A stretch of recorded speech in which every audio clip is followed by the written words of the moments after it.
team like Kyrie and KD, or the Lake Show with King James and AD. Wish I could match him up with the bad boys from the 80s, but no black and white, I need that in HD. HenDawgz.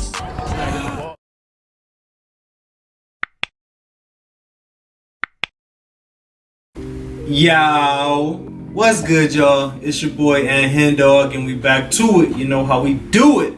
So a couple days ago, I reacted to the "How Good Is Pete Maravich" video, and it was kind of a good intro for me. And this is another video. This is the NBA legends and players explain how scary good prime Pete Maravich was. And the guy Young Gala, shout out to him that make these videos. He always do a good job on these videos. So I'm gonna react to it. Hopefully it's some stuff in here that wasn't really explained in the other one. But before we get into this video, man, make sure you subscribe to the channel. Make sure you like this video if you like this video, and go ahead and write something in the comments. Right, where does Pete Maravich rank in your all-time list? Let me know in the comments. But let's get into it, man. We got the NBA legends and players explain how scary good prime Pete Maravich was. Let's get it. Hey man, it's your boy YG, aka Ngala, and Pete Maravich, also known as Pistol Pete. The stories you will hear from this guy were just simply amazing. I mean, he was averaging 40 points per game every season in college. That's crazy. This was all without a three-point line. That's unheard of. And the thing that made him so... How much y'all think he would have averaged if they had a three-point line? Just imagine scoring 40 with no three-point line. That's crazy. Let me know. If we probably would have averaged at least 60. Like, I'd say at least 55, 60 points if he would have actually had a three-point line. Because I'm sure a lot of his shots was far shots, but he was only credited for 2 points. Special is that he had everything in his arsenal. I mean, he can pull up from deep, cross you over, behind the back passes, between the leg passes, and if you want a fadeaway mid-range, he can do that as well. And when I'm talking about he was ahead of his time, he was at least 40 years ahead of his time. In my opinion, he'll be a modern day Steve Nash, just because of his range and his playmaking. Like, this guy was going toe-to-toe against Dr. J, one of the greatest players of all time. And he was giving Dr. J the work sometimes. Like, Dr. J even said if he's not guarding him close, he's gonna pull up from 35. And if he is guarding him close, he's gonna cross him up and go for the layup. Pistol Pete really did inspire generations of players. And he set the path of how players dribble the basketball. Like Kyrie or Stephen Curry, for example, they took notes from Pistol Pete. And if not, they took notes from a player that learned from Pistol Pete. And that's what I'm talking about. He impacted the game. Oh my God. He didn't play for such a bad team for the most part of his career. I feel like he could have won multiple championships. I mean, the guy dropped 68 points with no three-point line in the NBA. I'm pretty sure he could have helped some team out that was missing that one piece to that championship. I would have... And I'm going to react to that 68-point game after this, so stay tuned for that. But y'all know I got to be devil's advocate. Y'all know I got to. And I felt like Wilt Chamberlain, he kind of got, talked down on because he wanted to score a lot of points but wasn't winning. Is that the same situation with Pete? I feel like a lot of people don't really talk bad about Pete. They just kind of say he didn't have help. He did what he can, and he just did as much as he could. With the people he had, he was scoring, but he just didn't have the talent around him. So he just did as best as he could. But with Wilt, it was almost like he was just selfish. All he cared about was his scoring. He didn't care about winning. But let me know. Are they both on the same page, or was it definitely a difference between the two in terms of how they scored, how they took their approach to the game? Was Pete Maravich actually a good teammate and Wilt wasn't? Like, let me know the differences and kind of the comparisons between Wilt's scoring career and Pistol Pete's scoring career. Let me know. I would love to watch Pistol Pete on live television. And if you're a hardcore NBA fan, you wish you had a chance too. And if you did have a chance, tell me what was it like to watch Pistol Pete. So anyways, man, we're gonna listen to NBA legends and players talk about how scary good prime Pete Maravich was. But before we get straight to that, make sure you like, share, subscribe, and hit that notification bell for the culture so you won't be missing any of my videos. And let's get to the vid, man. Subscribe to my channel though. In the 70s, the times kept on changing as lightning-quick guards like Tiny Archibald, Calvin Murphy shaped and baked opponents with their fancy footwork, while finding new ways to get to... I gotta talk my shit.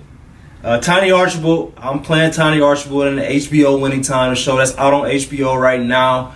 Episode 4 just came out last Sunday. Episode 5 will be out this Sunday. Yeah, make sure y'all tune in because I'm on there. I play 12 different characters, so let's get it. To the hoop, but the master of improvisation was the man known as the Pistol, Pete Maravich, who was turning the court into his own personal stage. Pistol was like a guy, the game was boring to him, so he had to create things to keep him interested. Pete just has so much razzle-dazzle in his Hey, game. He just wanted to go. my boy. The way he handled the basketball so flippantly and so Hey. carelessly really offended a lot of basketball purists. Said offended him. Stop making the game look so good. He would take the ball and set it behind his back, catch the ball, and shoot. That is crazy. That was sweet. That was sweet. He was a true entertainer, and I think he looked at entertainment more than basketball. He used his basketball as a form of self-expression, and one of the real leaders in bringing basketball into this sort of area of artistry. Yes. It was like his form of art. The great Bill Walton, the Hall of Famer. Later on today's show, Richard Jefferson is going to talk with us, and the author of a new biography about Pete Maravich, the late Pete Maravich. So we've got that book here. Unbelievable. We're going to ask Bill his best Maravich story. But This is an incredible book. There are so many facts, so many stories. I was a great personal friend to Pete. We were never teammates. I played against him a lot. But this book has been so interesting and entertaining to me. I'm an avid reader, and this book has captured my imagination, and I put everything else aside as I just power through this every day. And I can remember when Pete got traded from Atlanta, where he started his career, over to New Orleans when the team went down there in his expansion team, and they had never won a game. They were 0-14, and they were the worst team in the league, and Otto Moore was the center. They couldn't do anything, but Pete was just lighting them up. And the Portland Trailblazers, we go in there, we had a team, and it was not the championship team, but we had a good enough team. And we were pounding them early, way up at halftime, and Pete in the second half just takes over. And he goes absolutely wild. He's playing 1 against 5, and he's up and down the court, shooting jumpers, hooks, full court behind the back passes through guys' legs. He does everything. And at the very last play of the game, we're up 1, and Pete dribbles up. 4 of our guys go chasing because they know he's not going to pass it, and he's falling out of bounds, and he shoots it as he's tumbling over the row of fans in the corner. Literally. And I am standing underneath the basket waiting for the last rebound of the game. We're going to win the game, and they're not going to win a game ever, the New Orleans Jazz. And the ball swishes perfectly through the net. He's unbelievable. He reminds me a lot, if you can compare him to anybody, to Steve Nash today, although Pete was much bigger. Pete was 6'5", and much more athletic in terms of the jumping ability until he tore his knee up. I mean, that really changed everything for Pete. And amazing about Pete, 44 points per game, career, for 3 straight years in an era with no three-point line. Dale Brown, who coached at LSU after Press and Pete were there, Dale Brown went back and charted all the games with the running score. You know, Maravich free throw, Maravich 22-foot jumper, Maravich layup. And he calculated that with the current college three-point rule at 19.9, Pete Maravich would have averaged 13 three-point makes per game, which would have given him a career average of 57 points per game under today's rules. That guy is unbelievable. We love him. We miss him terribly. What a great friend. What a great human being. I don't know if this. Hey, I rock with Bill Walton. I feel like Bill Walton is one of those guys, one of those old heads that appreciate the old guys, and he also appreciate the young guys. Like, he's always going to be excited about the good basketball players. You don't really going to see him talk bad about players, and I respect Bill Walton for that. But write in the comments, what is your best Pete Maravich story? The best one you ever heard. I want to hear those. I want to try to write those in the comments as we're going through this. Let me know.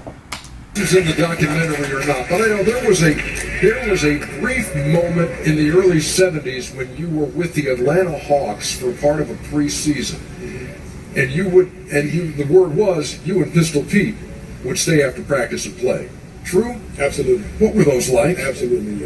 A phenomenal experience both ways. Pistol Pete handled the ball better than anybody, had more tricks than anybody, even the Globetrotters. And he was a gym rat. and he loved to play. So Cotton Fitzsimmons would run a practice, and we'd work hard. Lou Hudson was on the team. Walt Bellamy was on the team. Don Adams was on the team. So you had a lot of special guys, a couple of Hall of Famers. And once practice was over, they all left, and Pete and I stayed there. We looked at each other, and we said, let's play one-on-one for dinner. Let's get to it. Let's get it. Let's iron sharpen iron. We had to buy a couple of dinners. But we had fun, and, it was just getting that extra work in, plus, some bonding time. That's awesome. And it ended all too soon because the league disallowed me playing with the Hawks. I ended up going back to Virginia, and, the Hawks had the legacy that they have to live with the rest of the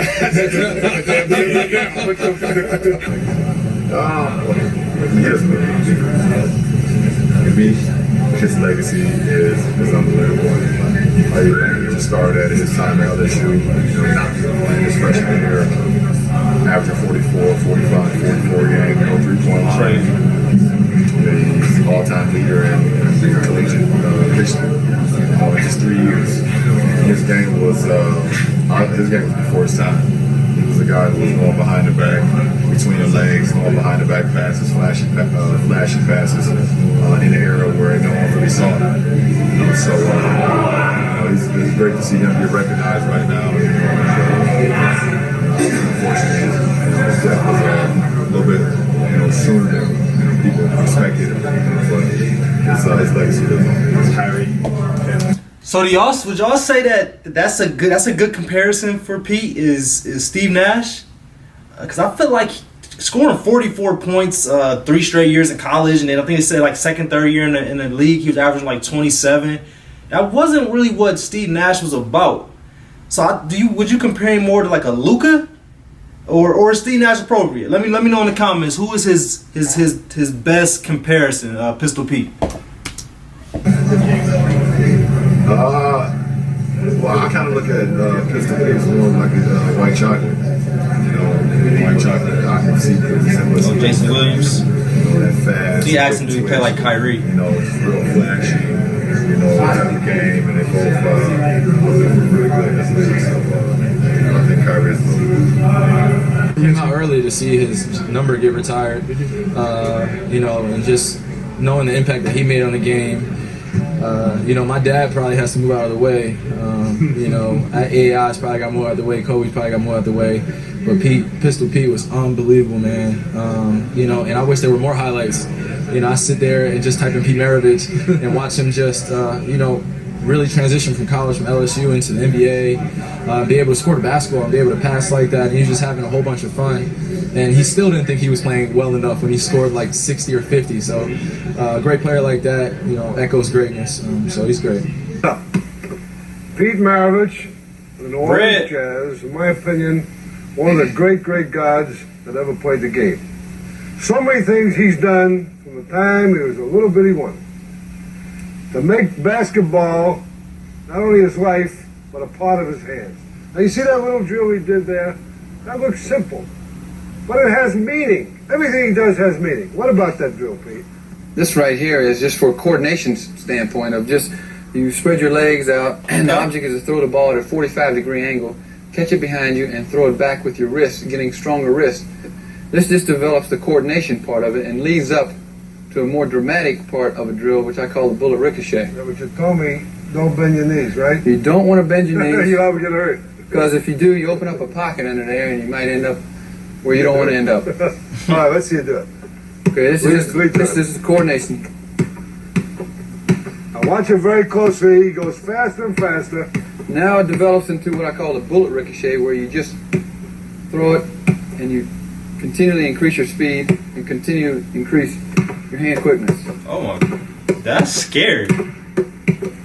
One bad You pass. realize the speed that thing is going? Hold it, big. One bad pass and it's over with. You ain't having no kids.